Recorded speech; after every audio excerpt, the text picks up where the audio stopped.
Hello, this is Summer Art Academy at the Knoxville Museum of Art. My name is Miss Hannah and I will be teaching Don't Throw That Out, Part 3 for 7 through 9-year-olds. Welcome back, artists. Today we will learn about artist Jasper Johns, create a textile collage inspired by Jasper Johns' art, define encaustic, textile, and symbol. Are you ready? American artist Jasper Johns was born in Georgia in 1930. He grew up in the South and eventually moved to New York City to study art. In 1953, after serving in the Army, he returned to New York where he destroyed all of the art he had previously created and started all over with an artwork called Flag, which he created based on a dream he had. At first glance, Flag looks like a realistically painted American flag, but it was far more than that. It was a collage of newspaper and fabric that was then covered with layers and layers of a hot wax pigment called encaustic. From far away, it looks like a painting of a flag, but as you get closer to it, you can see texture and brushstrokes and other details. This artwork was both an exploration of the materials and a subject that he would return to in other artwork. He would choose objects that the viewer already knew and was familiar with, and then make a change to them that made you stop and really think about what you were looking at. One of my favorite quotes of Jasper Johns is, "I decided that if my artwork contained what I could identify as a likeness of other work, I would remove it." Today, that is what we are going to do. We are going to create something and then change it. When you think about the American flag, like Jasper Johns did, you break it down into what you see.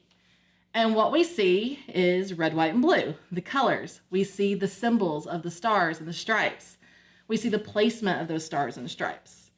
A flag, also known as a standard, is a symbol or a representation of a place or a thing like a sports team.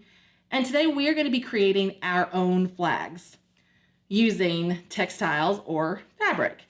You can use any type of textile, any type of fabric, any type of scraps. But I really like cotton-based. Denim works really well. And if you absolutely don't have any, follow along with paper. You can do a lot of cool things with paper as well. You're gonna need cardboard and then some sort of craft glue. School glue does work. It'll usually say on the back of the bottle if it works with cloth. So whatever you have on hand, give it a try. Just like when we were working on the collages inspired by Romare Bearden, we are going to start by marking out our ideas on the canvas before we start gluing. I have some lace and some different fabrics. I love spending time outside, so I chose some fabrics that represent that. But later I'm going to cover it all up anyway, so it really doesn't matter what your fabrics look like, unless that's important to you.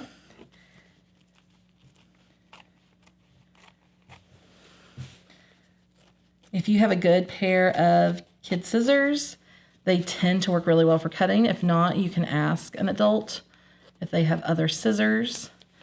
And some fabrics, not all, after you start cutting, will even let you tear them.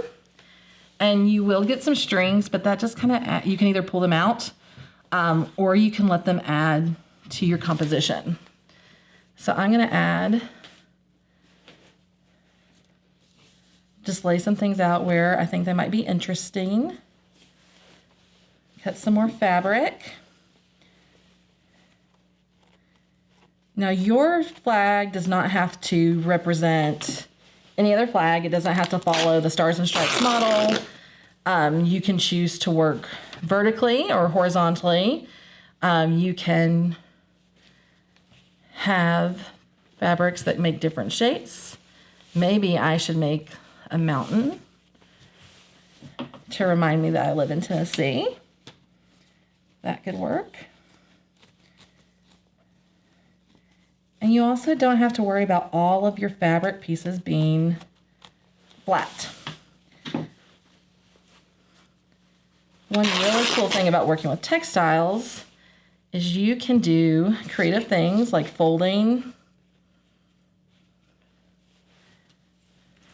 tying in knots to create different textures.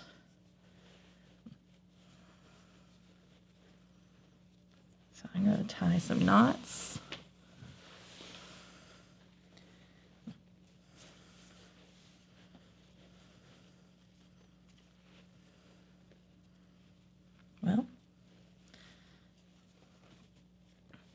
And see how that has changed the texture of the lace. I can also, as I'm cutting strips, make a weaving pattern by overlapping my fabrics over and under each other.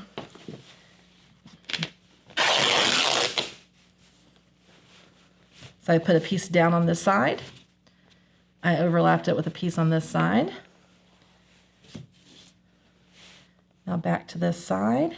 And I'm leaving strips. I can go back in when I'm ready and cut those off.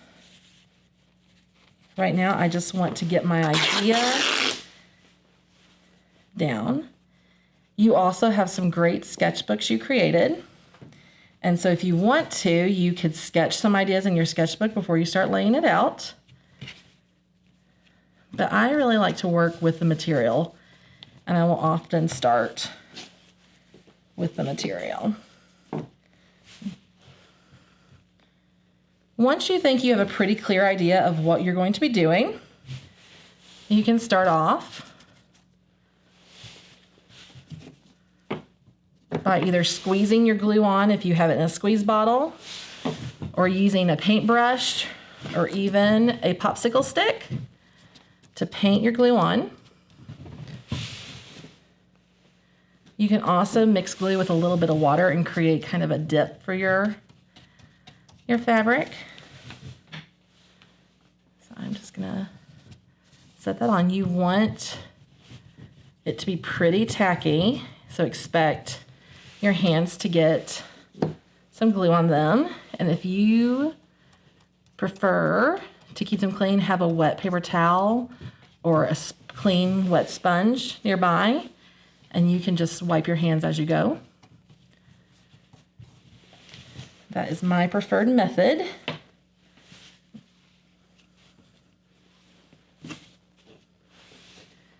These types of glues, these thicker craft glues, or liquid glue in general, tend to take take more time to dry than glue sticks, which is great. I'm actually gonna get a little bit of water to help me spread. I still want my glue to be thick and tacky. But what's great about that is I can cover a pretty large space before I need to put down the fabric. So I can choose to, I'm gonna switch to try a different glue here.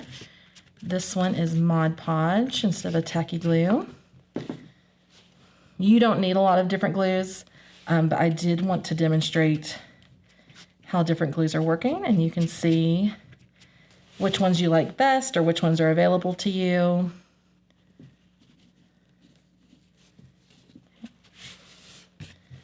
Lay that down.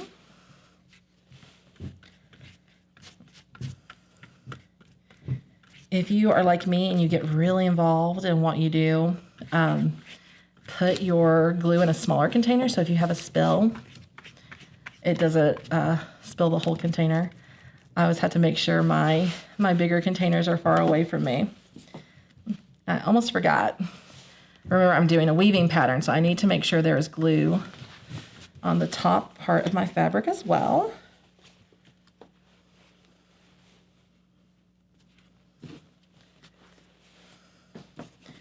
And we are going to keep gluing and layering until as much as your cardboard piece is covered as you want to.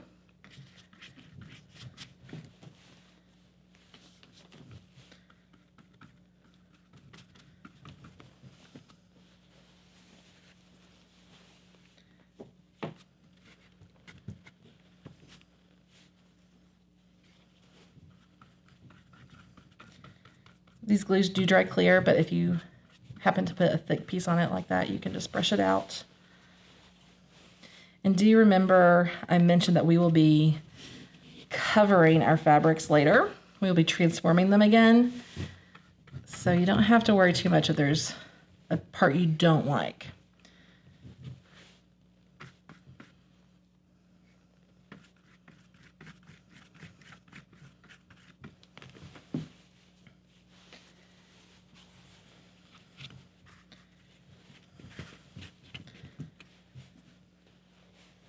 I'm going to go ahead and cut off my end pieces.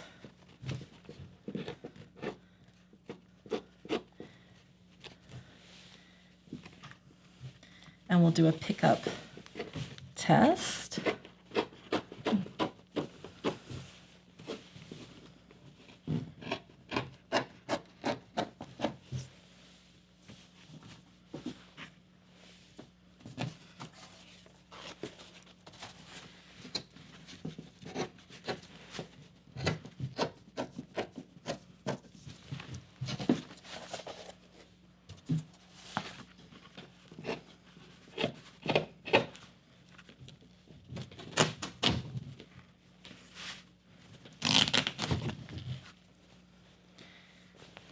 And now that I'm picking this up, I can tell my edges need a bit more glue.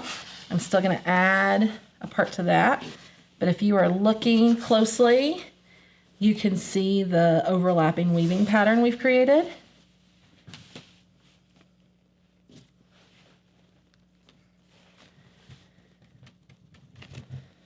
And I'm just going to place that right there.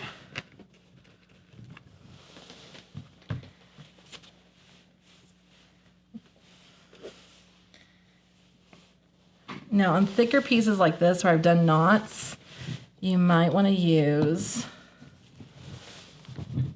actually apply some glue directly to the knot. And just like we did with collage,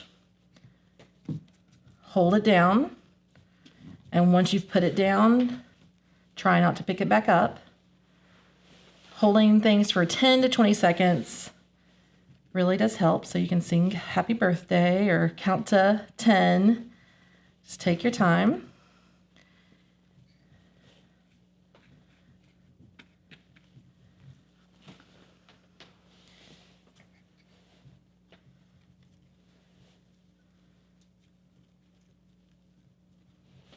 And I'm going to use the end of my paintbrush, or you can use the end of your popsicle sticks if you have one, to help hold down and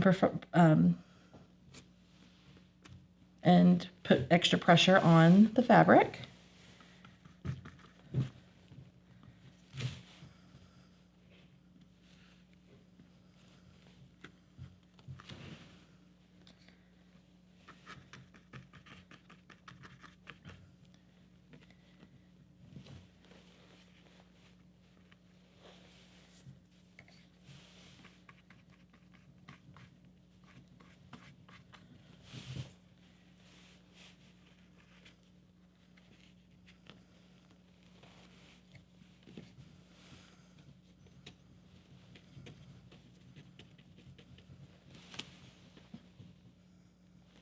If you have a piece that's really giving you trouble and you have an adult that has access to either a hot or cool glue gun, you can use that as well.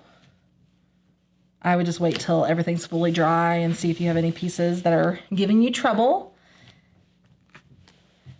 and then ask for adult help. But one thing to know about cool glue guns is they say they're cool glue guns, but they're still hot glue guns. They're just less hot. So make sure that if you are using that type of glue, you use a popsicle stick or some other something else to push down, because you don't want your fingers coming in contact with the glue.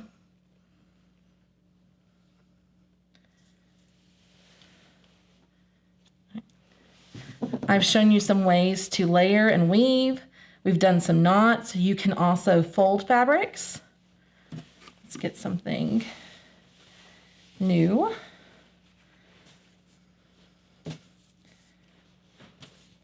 And I'm going to move this just slightly out of my way. Oh, there's my missing stick. And for this, I'm actually going to create a kind of a fan fold. And for this, I'm going to need glue directly on the fabric.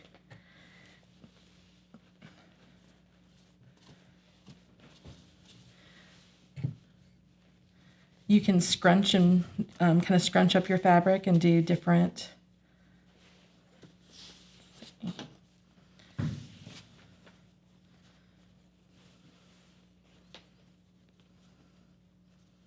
So what I want to do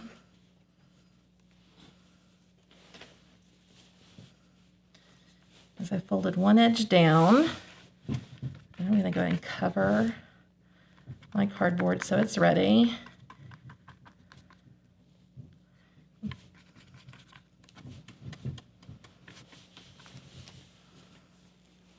I put some glue on directly on my fabric to fold down one corner. Then what I'm going to do is put a little bit more.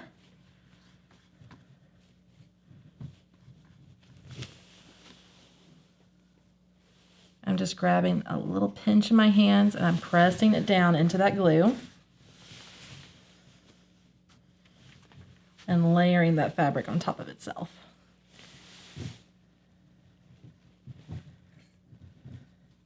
This is just going to give my fabric collage a little bit of extra texture.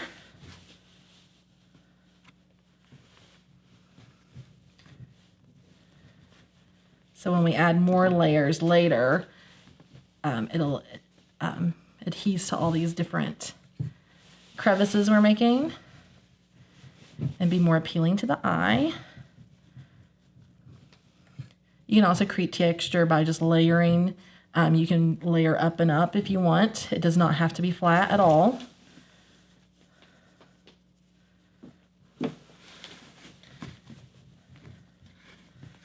So something like that, and I'm going to go underneath this piece before I cut it off and glue right here on the fabric.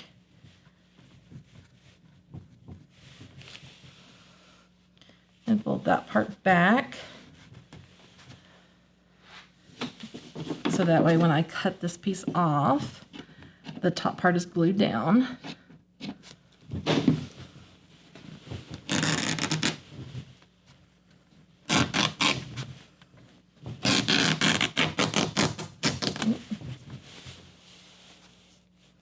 Just fold that back.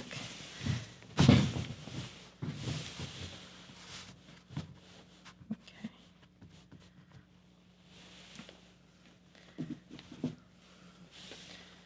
So speaking of layering, I'm just going to cut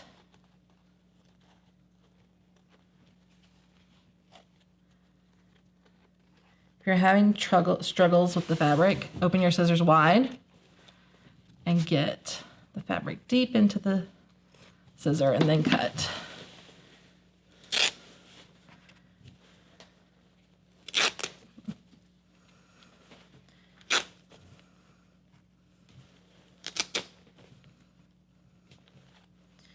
What I'm going to do here is just build up layers. I'm going to lay it out first before I glue. That way you see what I mean, that you can work up as well as out and not worry about the fabric being flat.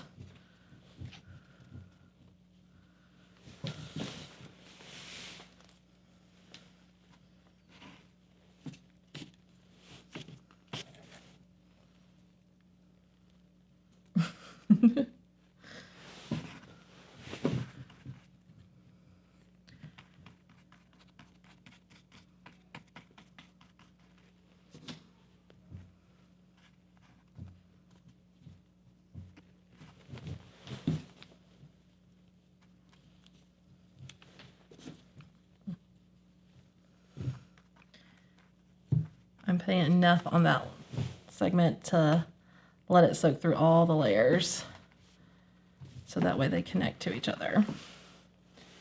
I'm just going to keep building up.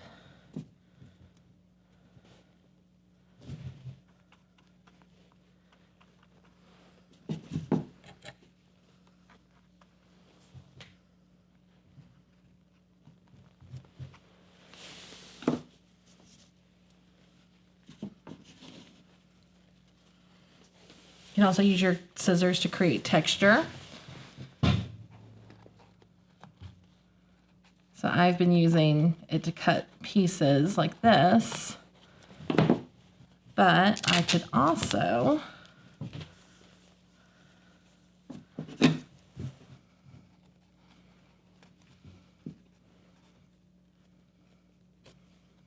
oops. cut pieces like this that just give it a little bit of fringe, a little bit of added texture.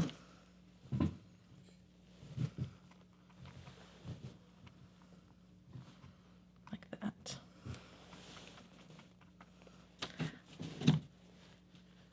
Now that you've got an idea of all the various ways you can use your fabric, I'm going to challenge you to start work on yours, and I'm going to keep working on mine as well.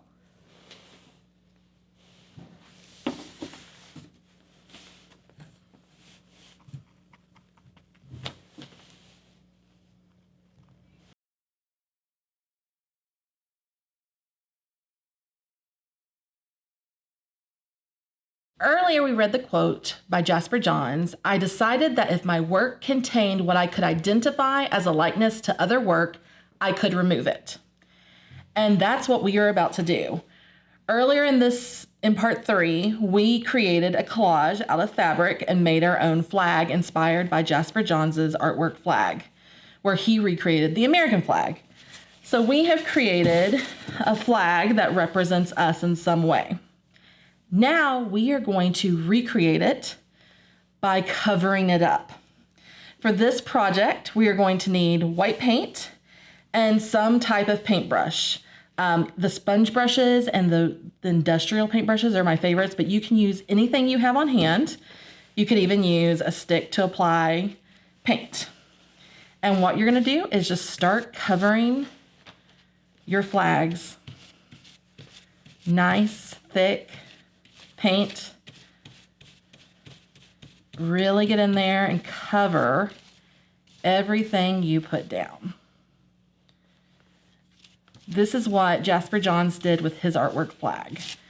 His first work, he created an American flag that from far away looked very realistic. And then when you got closer and closer, you could see all of the details. I'll turn this so I can work over here. And then after that, he began experimenting with that same image over and over and over again. And one of the first experiments he did was he took away all the color. And so just like we're doing here, he created an American flag, and then he painted it completely white. And so the only way you could see the stars and the stripes and the other identifying features of the flag was by getting up close and looking at the texture underneath the paint. So even from far away, and with it being painted completely white, you could still see that it was the American flag.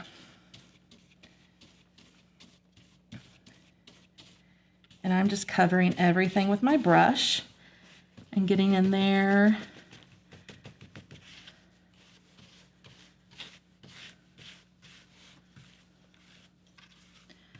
Now I'm using a white acrylic paint, but Jasper Johns used something called encaustic. And encaustic was a hot wax that where pigment was added to it. And it would dry and leave a really nice thick layer.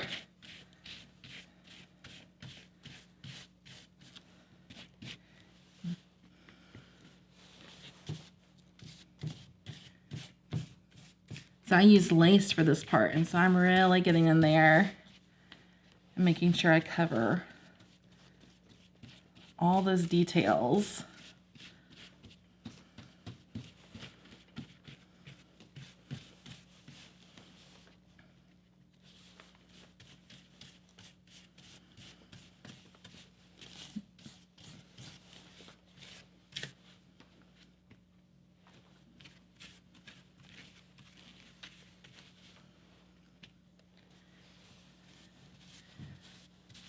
These layered parts can be a little bit more tricky.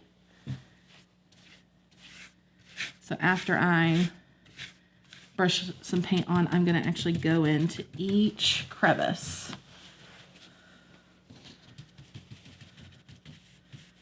And make sure I get the paint inside those folds.